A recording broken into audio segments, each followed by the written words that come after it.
세계 민담 이야기. 중남미는 예전에는 인디언들의 나라였습니다. 잉카 문명이나 마야 문명이니 해서 수준 높은 인류 문명이 발달했던 곳입니다. 지금도 잉카 문명이나 마야 문명의 유적지는 현대인들을 놀라게 만듭니다.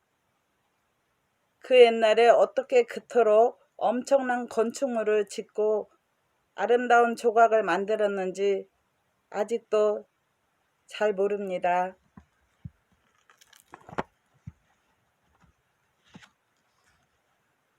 칠레 편.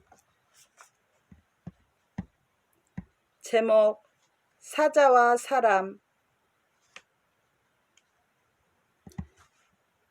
늙은 사자와 그 아들인 젊은 사자는 아무도 그들을 찾을 수 없는 칠레 쪽 안데스 산맥인 랑카구아에서 살고 있었습니다. 그들은 오랜 세월 그곳에서 살았지만 한 번도 집에서 멀리 떨어진 곳까지 나간 적이 없었어요. 하루는 젊은 사자가 물었습니다. 아버지, 저보다 더 용감하거나 혹은 더 힘이 센 것이 있습니까? 그렇다, 아들아. 짐승이 아닌 것으로 나나 너보다 더욱 꾀가 많고 강한 존재가 하나 있다. 그는 사람이다. 내가 그토록 먼 곳에까지 와서 사는 것도 그 사람 때문이다. 그는 이곳까지 오지 못하니까 우리는 안전하다. 한때는 내가 모든 땅의 왕이었으나 지금은 아니야. 지금은 그가 왕이다. 나는 그 말씀을 믿을 수가 없어요. 라고 젊은 사자가 으르렁거렸습니다. 우리보다 더 강한 것이 있다는 말씀을 도저히 믿을 수가 없어요. 제 눈으로 직접 보기 전까지는 믿지 못하겠어요. 사람을 한번 보아야 하겠어요. 저는 그와 싸워서 누가 더 강한지 결판을 내겠어요. 아들아, 사람하고는 싸우지 마라. 그는 꾀가 너무 많아서 힘이 필요 없단다. 젊은 사자는 곰곰이 생각을 해보았습니다. 그리고 다시 아버지에게로 찾아가서 말했습니다. 아버지, 저는 사람을 만나보겠어요. 정말 그가 저나 아버지보다 더 용감한지 보겠어요. 아들아, 너는 결국 비참해지고 다쳐서 돌아오게 될 것이다. 그래도 저보다 더 용감하다는 사람을 꼭 만나보고 싶어요. 젊은 아이들이 늙은이들의 경험을 배우려 하지 않다니 참 애석하구나 하고 늙은 사자는 신음을 토했습니다. 아버지, 저에게 축복을 내려주십시오. 저는 사람을 찾기로 마음을 굳혔습니다. 늙은 사자는 그 아들에게 축복을 해준 뒤 땅바닥에 들이누웠습니다. 그는 매우 피곤했고 그 생명이 거의 마지막에 와 있다는 것을 알고 있었어요. 그는 곧 죽었습니다. 젊은 사자는 발톱을 바위에 갈아 더욱 날카롭게 만들었어요. 드디어 그는 머리를 하늘로 높이 치켜들고 목의 깃털을 바람에 날리면서 사람을 찾으러 떠났습니다. 그는 걷고 또 걸었어요. 그는 풀을 뜯어먹으면서 꼬리를 흔들고 있는 말 한 마리를 만났습니다. 너가 사람이냐? 하고 그는 으르렁거렸습니다. 아니요, 나는 사람이 아닙니다. 그럼 사람은 어디 있느냐? 누가 사람이야? 그는 정말 젊은 사자인 나보다 더욱 용감하고 더욱 겁이 없느냐? 인간은 저 멀리 밑에 있는 계곡에서 삽니다. 그는 위험하고 강하지만 무엇보다도 꾀가 많습니다. 나는 그보다 강한데도 그는 나를 종으로 만들었고 나는 이제 그가 시키는 대로 하지 않으면 안 됩니다. 그는 끝없이 나에게 일을 시킵니다.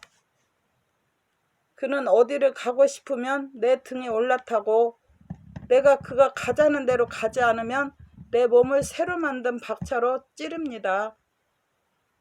자, 여기 내 상처를 보세요 하면서 그는 그의 옆구리 상처를 보여주었습니다. 젊은 사자는 그것을 살펴보았습니다.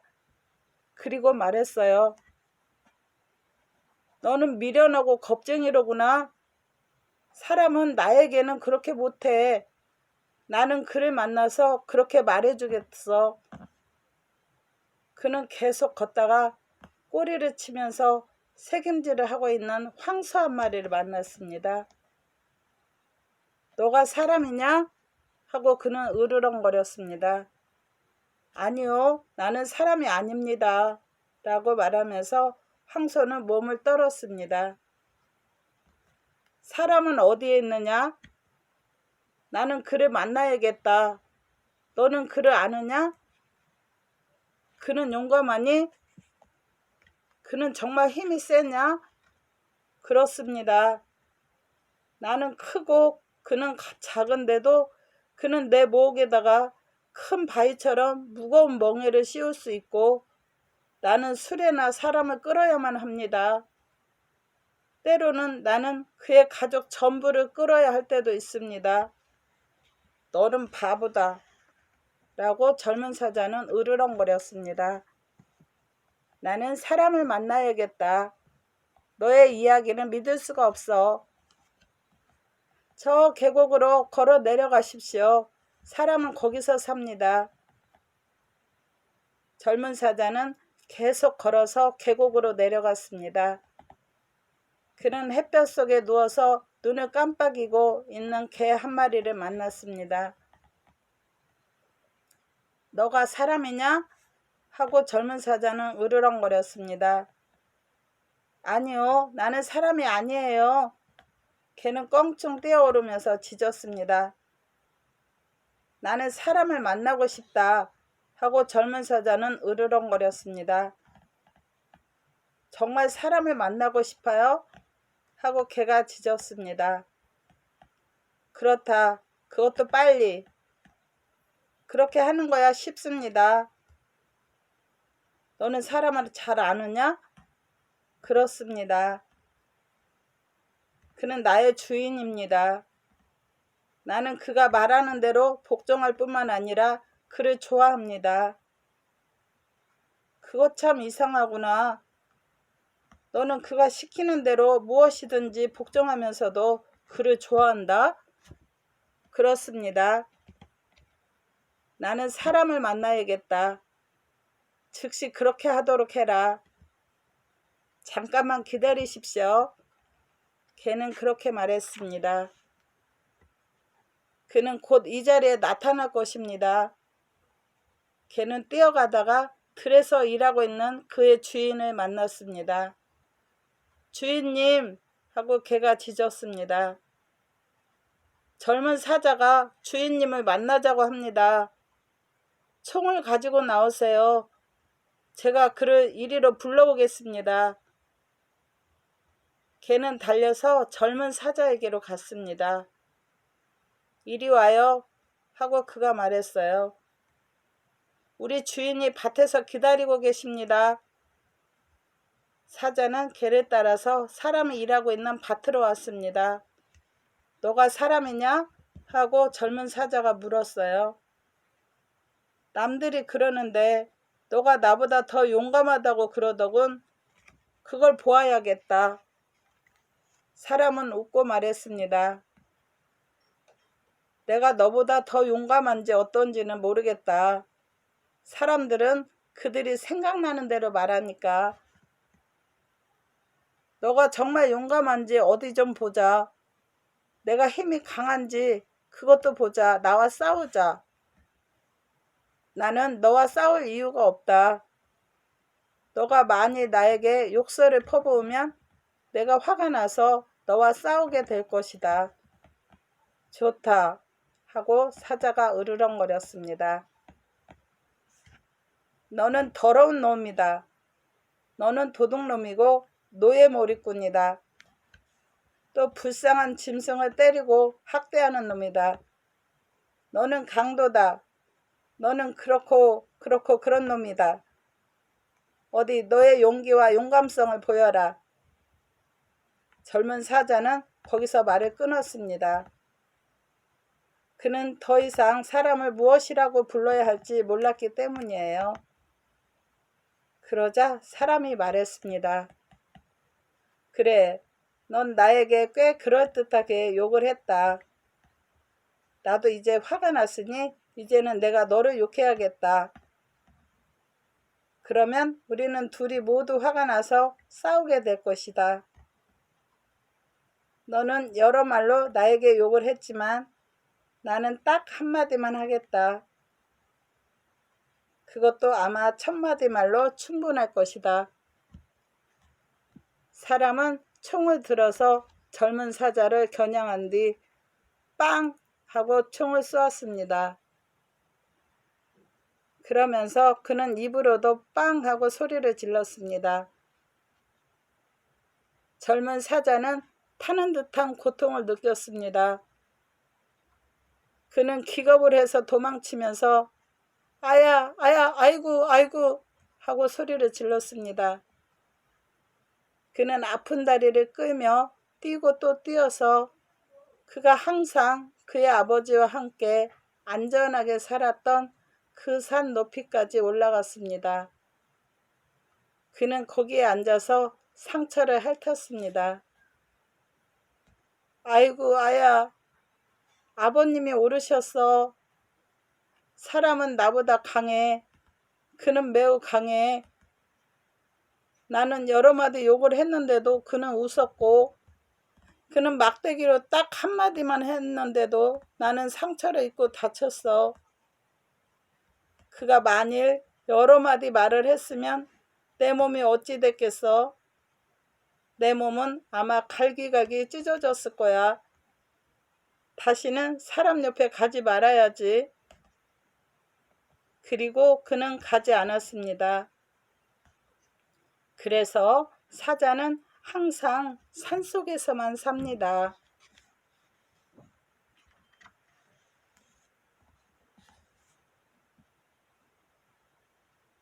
영리하지 못한 여우. 칠레에서는 한여름인 1월의 어느 따뜻하고 화창한 날이었습니다. 여우는 길을 따라 어슬렁어슬렁 걷다가 나뭇잎에 붙어있는 말파리 한 마리를 보았습니다. 아, 말파리 내 친구야 하고 여우가 말했습니다. 우리 함께 놀자. 나 너하고 함께 놀고 싶지 않아 하고 말파리가 말했습니다. 하지만 내가 하고 싶은 놀이가 무엇인데? 달리기 시합을 하자. 그건 괜찮은 놀이야 하고 말파리는 날개를 윙윙 올렸습니다. 너하고 함께 놀겠어. 좋아. 여우가 말했습니다. 여기서부터 달리자 하면서 그는 그들의 뒤쪽 숲을 가리키더니 저기 저 떡갈나무까지 하고 이번에는 저만큼 떨어져 서 있는 떡갈나무 한 그루를 손가락으로 가리켰습니다.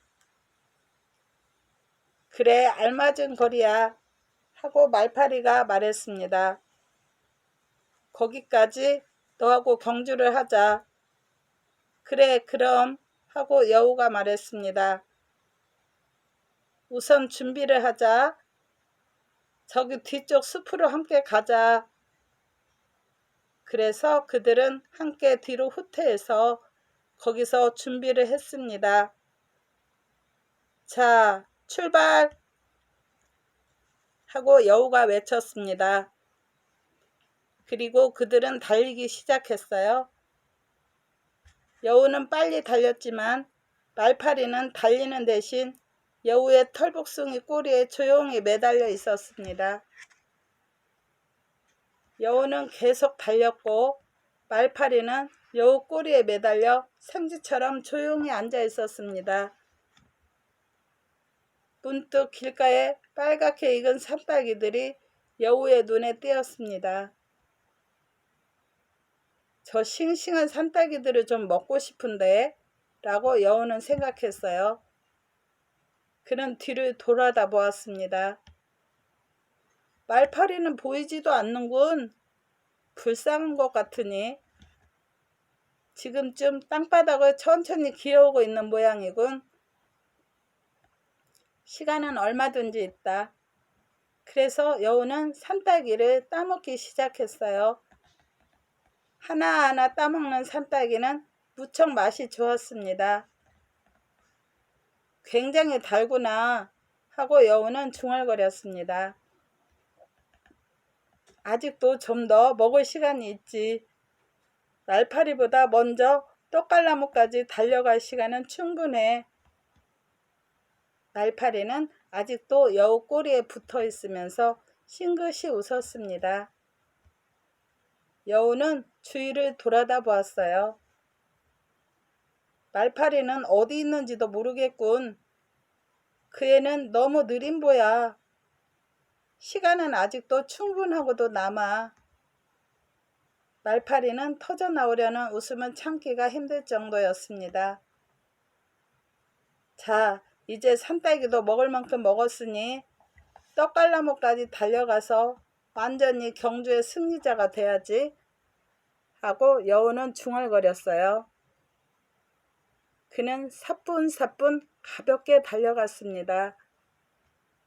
그가 떡갈나무에 가까이 가자 말파리는 그때까지 붙어있던 여우 꼬리에서 재빨리 날아올라 여우가 도착하기 전에 떡갈나무에 먼저 가 있었습니다. 하! 하고 말파리는 소리를 질렀습니다.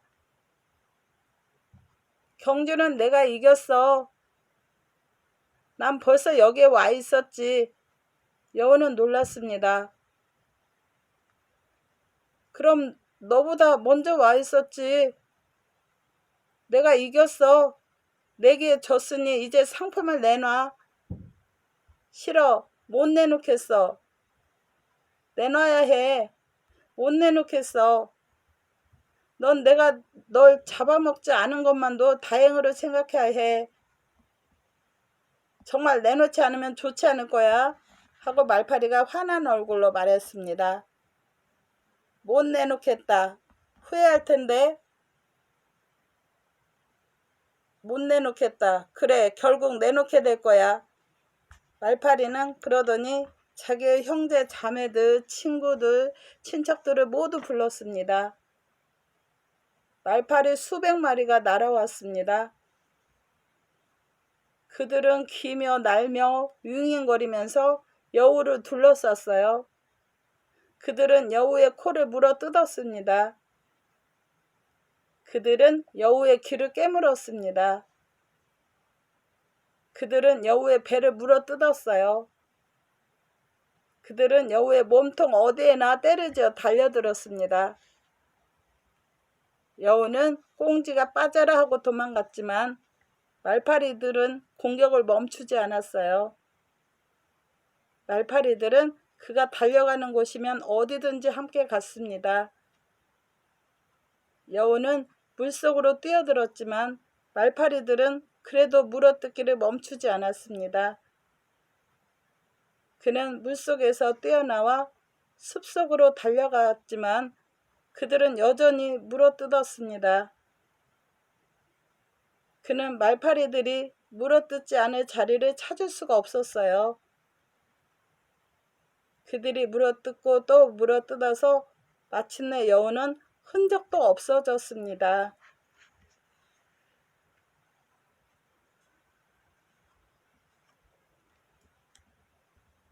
콜롬비아 민담 이야기. 대홍수. 옛날 콜럼버스가 콜롬비아에 도착하기 훨씬 전에 늙은 인디언 한 명이 이 땅에 사는 주민들을 찾아왔습니다. 아무도 그가 어디서 왔으며 어떻게 이곳에 오게 되었는지 알지 못했습니다. 그의 이름은 보치카라고 했습니다. 보치카는 여느 사람과는 달랐어요. 그는 머리털이 휘었고 긴 수염을 늘어뜨리고 있었습니다. 그는 치아라는 이름의 아내와 함께 있었습니다. 치아는 매우 아름다웠지만 나쁜 사람이었습니다. 보치카는 매우 선량했고 주민을 사랑했습니다. 그는 여러 가지 마술을 할 수 있었어요. 사실은 그는 무엇이든지 원하는 대로 할 수 있었습니다. 하루는 그가 이 땅의 사람들을 도와주겠소? 라고 치아에게 말했습니다. 왜 그들을 도와주려고 그래요? 그들은 야만인이고 항상 싸움만 벌이고 있는데 하고 치아가 말했습니다. 바로 그렇기 때문에 도와주겠다는 거요. 나는 그들에게 여러 가지 좋은 일을 가르치겠소. 그래서 그는 주민들에게 옷에 대해서 그것을 어떻게 만들어 입을 것인가를 가르쳐주고 집을 지어서 그 속에서 사는 법도 가르쳤으며 땅에다 채소를 심어 키우는 법도 가르쳤습니다. 드디어 그 사람들은 이 모든 것들을 다 배운 뒤 배운 그대로 좋은 집을 짓고 큰 도시를 이루어 서로서로 평화롭게 살게 되었습니다. 하지만 치아는 나쁜 여자였기 때문에 이러한 것들을 싫어했습니다. 나는 남편이 이룬 일들을 모조리 부셔버리겠다. 모든 것을 그전처럼 다시 나쁘게 만들겠다. 라고 혼자 중얼거렸습니다. 치아는 보치카가 잠들기를 기다렸다가 푼자강으로 가서 나쁜 마술을 부리기 시작했어요. 그녀는 오랜 시간 그 나쁜 마술을 부렸습니다. 강물이 점점 불어났는데도 그녀는 멈추지 않고 계속 마술을 부렸습니다. 드디어 강은 커다란 만처럼 변했고 바다만큼 커졌습니다.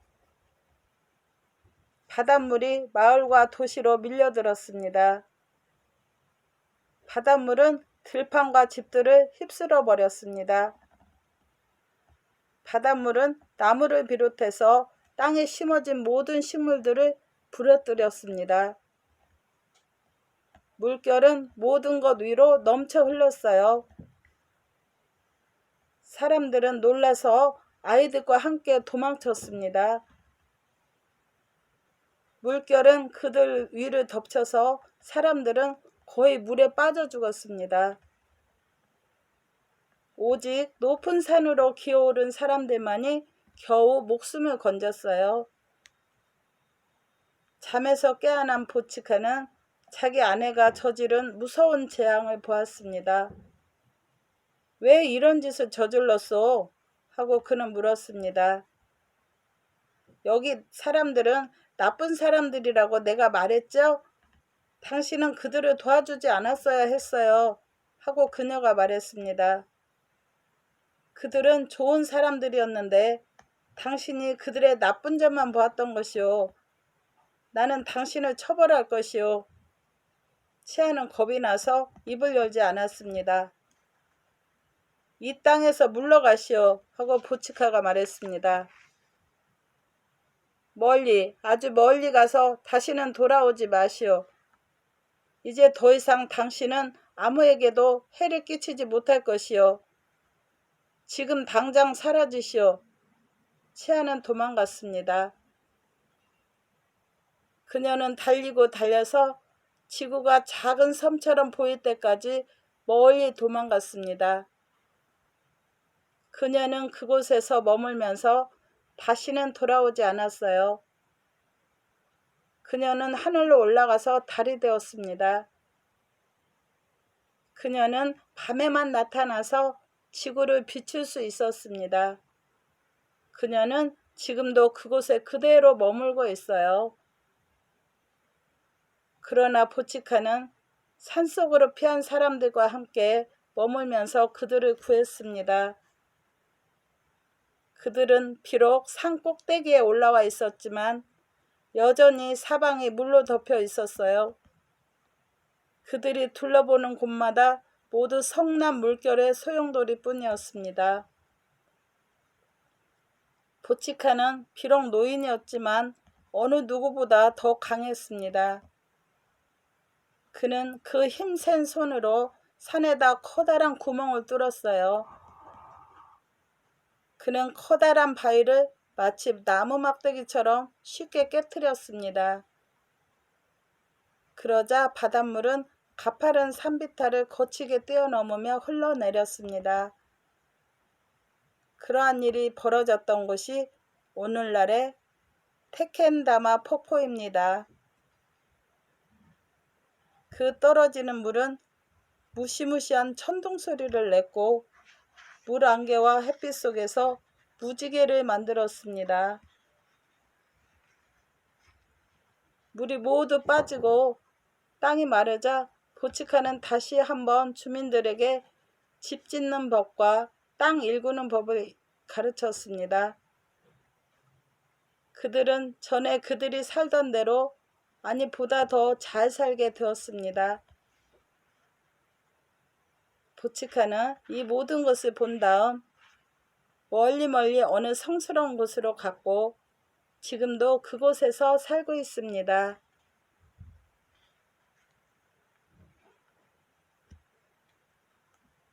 신비한 호수.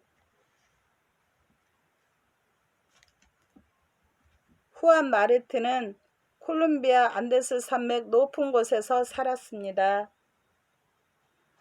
그의 집을 둘러싼 사방은 커다란 산들이 높이 솟아 있었는데 그것은 마치 그가 전혀 알지 못하는 것들로 꽉 들어찬 거대한 집처럼 보였습니다. 후안 마르트는 부모님과 함께 살았으며 아버지는 나무꾼이었습니다. 그 부근에는 아무도 살지 않았고 후안은 마을에도 가본 적이 없었습니다. 하지만 후안이 애로웠을 것으로 생각하지는 마세요. 그는 새들과 나무들 그리고 바위와 물과 친해지는 방법을 알고 있었습니다. 그는 그것들과 오랜 동안 무척 가깝게 지냈기 때문에 그것들의 말을 배웠고 그것들이 마치 사람인 양 이야기를 나눌 수 있었어요. 그리고 물고기와 산 짐승들 또 새들도 그를 알고 있었기 때문에 그를 무서워하지 않았습니다. 그의 아버지는 그에게 옛날에 있었던 여러 가지 일, 그러니까 짐승들의 생활이나 산 또는 인디언들의 신에 관해서 이야기를 해주곤 했습니다. 그래서 후안은 어느 동굴에 있을 때나 어느 호수나 산 또는 동물이나 꽃을 쳐다보고 있을 때나 그 모든 것들이 그에게는 친근하고 뜻이 있었습니다. 날마다 해가 하늘 한가운데서 와서 서 있을 때면 후안은 그의 아버지 점심을 가지고 와서 아버지 옆에 앉아 있고는 했어요.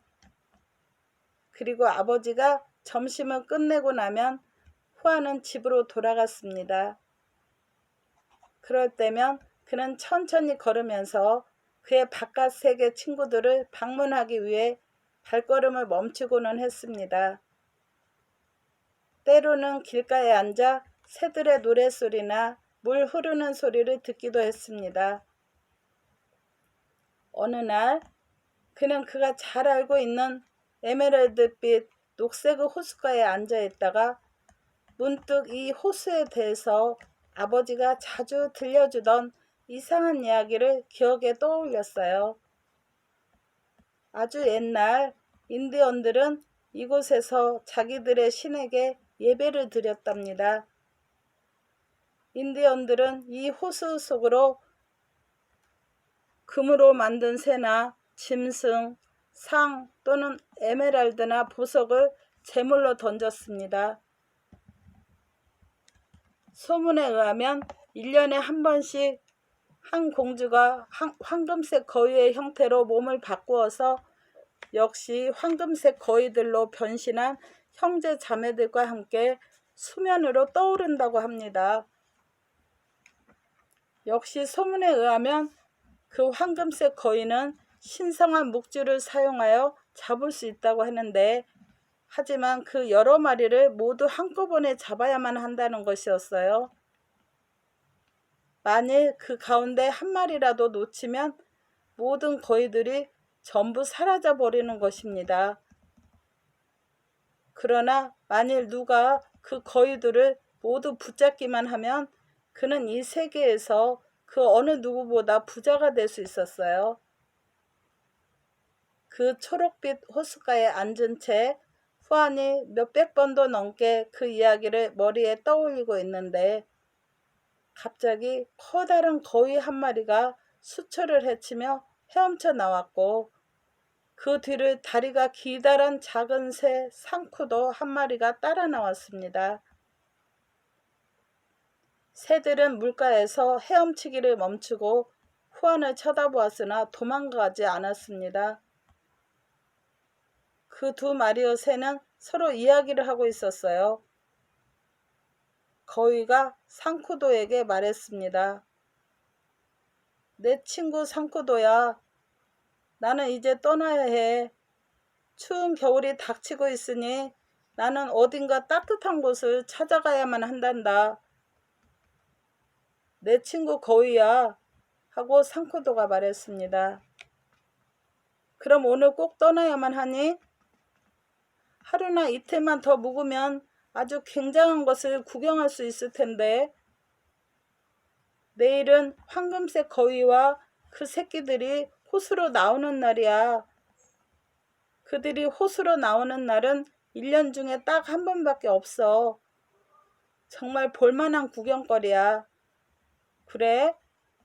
그럼 하루 더 묵겠어, 하고 거위가 말했더니 그 두 마리 새는 저쪽으로 사라져 버렸습니다.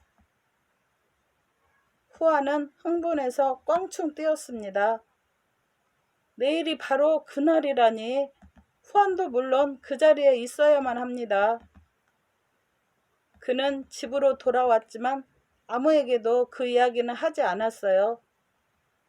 그는 별로 말도 하지 않았습니다. 하지만 그는 너무 흥분해서 밤새도록 잠도 제대로 잘 수가 없었어요. 이튿날 아침 그는 해도 돋기 전에 일어나서 자기 어머니의 묵주를 가지고 서둘러 호숫가로 달려갔습니다. 호수는 그 어느 때보다 더욱 푸르고 조용했습니다. 그리고 호숫가에는 바람 한 점 불지 않았어요. 숲은 침묵 속에 잠겨 있었습니다. 이른 아침이면 항상 그렇듯이 새들의 지저김도 없었습니다. 모든 동물들이 조용했습니다. 마치 모든 것이 지금부터 일어날 어떤 중요한 일을 기다리고 있는 듯 했어요. 이때 호수 가운데서 아름다운 황금색 거위 한 마리가 7마리의 새끼를 데리고 떠올랐습니다. 그들의 찬란한 금빛은 마치 하늘의 태양 같았습니다. 후안은 몸을 숨기고 서서 움직이지도 않았어요. 황금색 거위가 새끼들에게 말했습니다. 우리 머리 위로 저 높이 푸른 것은 하늘이다. 우리 주변을 싸고 있는 것은 나무에 덮인 산들이다. 그리고 나무에 덮인 천은 잎이다. 어미 거위는 새끼 거위들에게 그들 주변에 있는 모든 것들을 설명했습니다. 처음에는 얌전히 듣고 있던 새끼 오리들은 잠시 시간이 흐르자 조용히 있지를 못하고 헤엄을 치기 시작했습니다. 후안은 묵주를 손에 들고 오리들을 붙잡을 기회만 노리고 있었어요. 이제 그것들이 물가로 가까이 다가왔습니다. 그는 드디어 묵주를 던졌습니다. 묵주는 6마리의 새끼 거위들을 둘러싸고 떨어졌습니다. 7번째 거위는 다른 쪽으로 헤엄쳐 갔어요. 후안을 발견한 어미 거위는 크게 소리를 질렀습니다.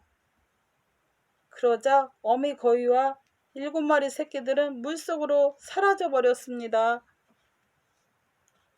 후안은 천천히 걸어서 집으로 돌아왔습니다. 내년까지 기다려야지. 그는 자기 혼자 속으로 다짐했습니다. 해마다 나온다고 했으니까. 그는 참을성 있게 기다렸어요.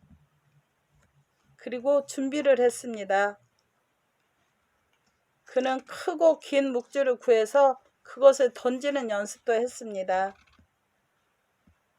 드디어 한 해가 흘러 바로 그 날이 왔습니다.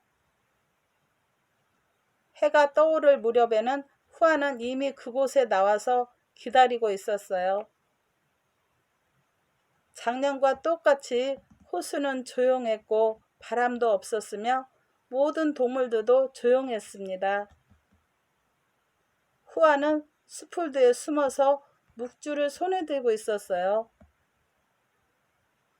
곧 수면에 잔물결이 일더니 황금색 거위와 7마리의 새끼들이 모습을 나타냈습니다.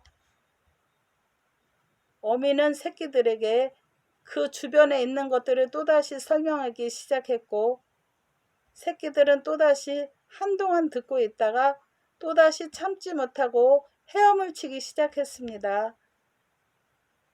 새끼들이 가까이 다가오자 후안은 틈을 보아서 그 커다란 묵주를 던졌습니다. 이번에는 7마리의 거위 모두가 묵주 테두리 속에 들어 있었습니다. 그러자 바람이 거칠게 일더니 나무들을 땅 위에 쓰러뜨렸습니다. 성난 물결이 하늘로 치솟았습니다.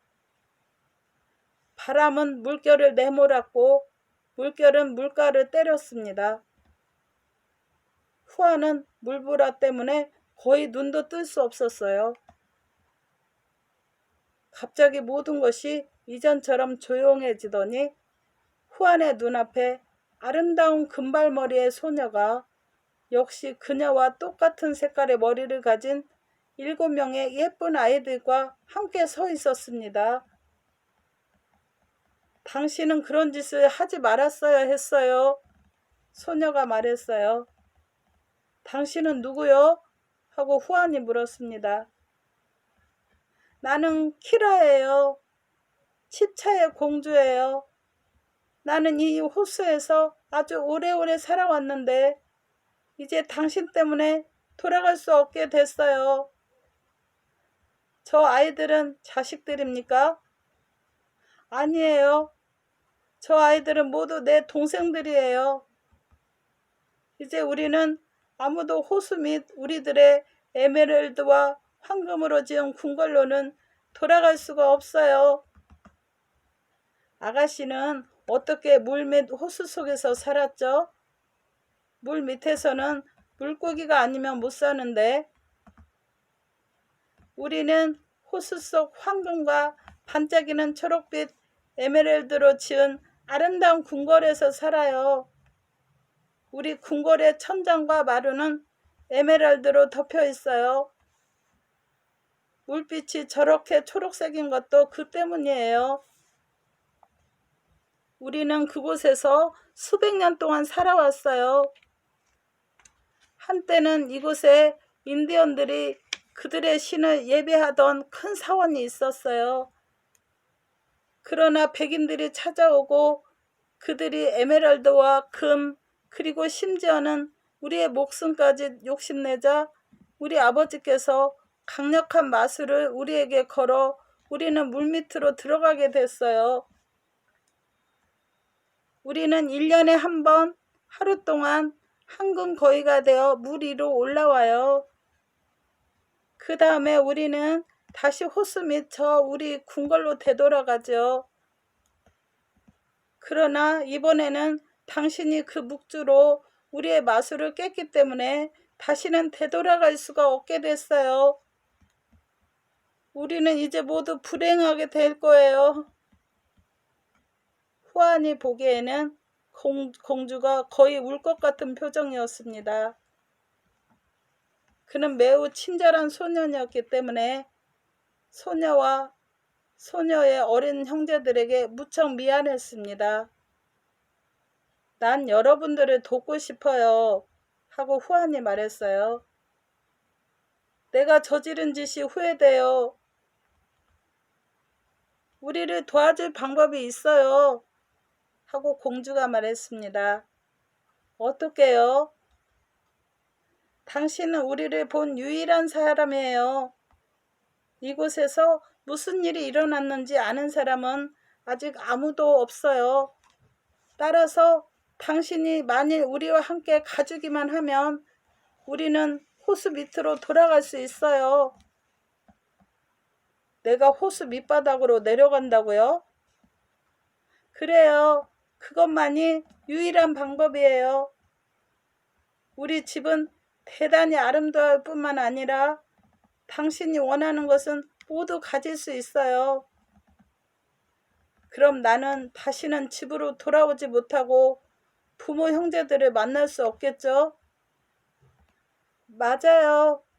당신도 1년에 한 번씩 하루만 올라올 수 있어요. 우리가 그렇게 했던 것처럼 다른 방법은 없어요. 후아는 한동안 침묵에 잠겨 있었습니다. 그런 다음에 말했어요. 당신이 만일 거짓말을 한다면 호수물은 차고 깊어서 내가 빠져 죽을 수도 있는데 게으른 소는 신선한 물을 얻어 마실 수 없는 법이에요. 용기 있는 진정한 남자를 만듭니다. 후아는 생각에 잠겨 서 있었습니다. 그는 공주의 반짝이면서도 눈물에 젖은 그 슬픈 눈을 들여다보았습니다. 드디어 그는 외쳤습니다. 함께 가겠소. 그리하여 후안과 키라 공주 그리고 7명의 형제 자매들은 호수 밑으로 내려갔습니다. 그리고 그들은 1년에 한 번 하루씩 물 바깥 세계를 살피기 위해 수면 위로 나옵니다. 그러나 이제는 황금색 거위 새끼들이 8마리가 되었습니다. 한 마리는 항상 물가에 머물면서 숲과 나무와 산을 쳐다보는 것이었습니다. 그 호수가 어디 있느냐고요? 절대로 말 못하겠어요. 내가 만일 그것을 이야기하면 수많은 소년 소녀들은 물론이고 심지어 어른들까지도 집을 떠나게 될지 모르니까요. 감사합니다. 항상 편안하시고 건강하세요. 구독과 좋아요는 격려가 됩니다.